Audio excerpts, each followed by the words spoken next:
I live in suburban Ottawa, Ontario, Canada. My grandfather was not only James Cagney's official biographer, they were actually good friends. So it was only natural for me to like um, Cagney's 1942 film, Captain of the Clouds. Wrong! This movie stinks! It is, like, one could really argue that this is like the Top Gun of 40 some years ago. But the movie is, it's not very good. It has some good action scenes too. Well, maybe not. Maybe action's the wrong word, but even though there are some good action scenes, but whenever they're up in the air and they're flying, all that stuff is pretty good. James Cagney does a good job in this. The skipper from Gilligan's Island is in this. He's also quite good.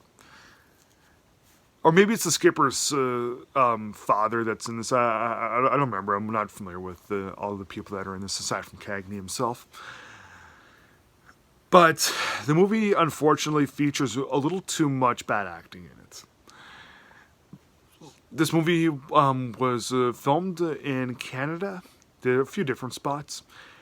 And the Royal Canadian Air Force is definitely a part of it. When they get to the Royal Canadian Air Force, really bad acting. The majority of the people that are in this, they're not quite as bad as when they get to the Air Force.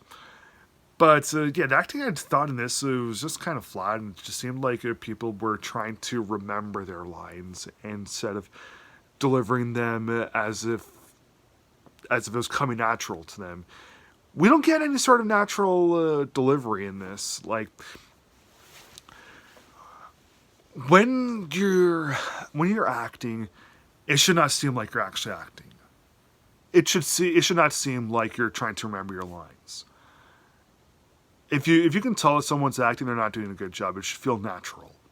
It should feel spontaneous. It should feel real. And in Captain of the Clouds, just about everyone in this movie, it's either bad acting or it does not feel believable. It does not feel natural. And not to mention the general storyline to this. The storylines, plural, because, there's a main plot and then there's a subplot. Very, very messy, very all over the place. The whole idea of the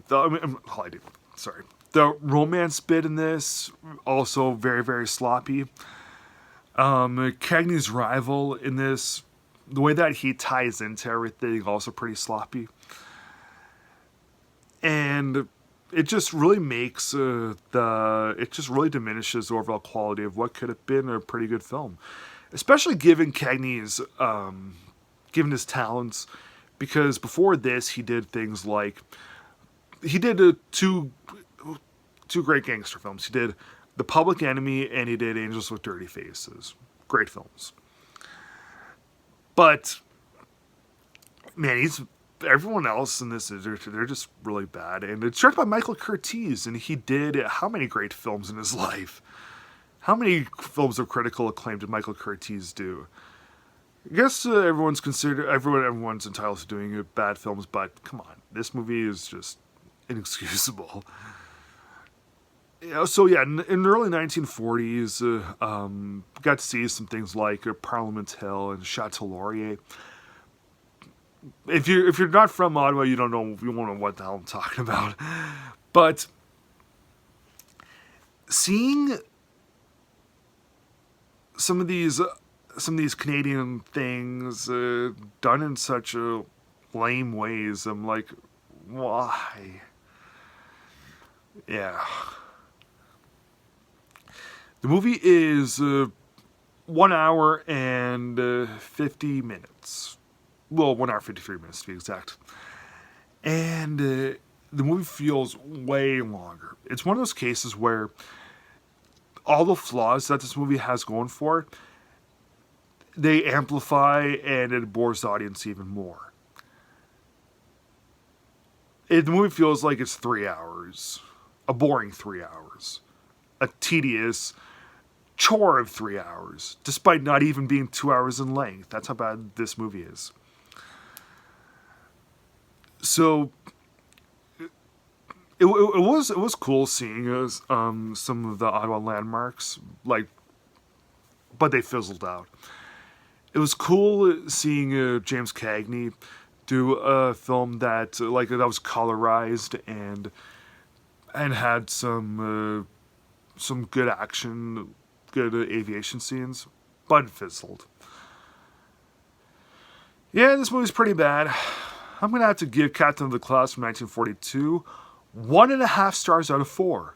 Please subscribe.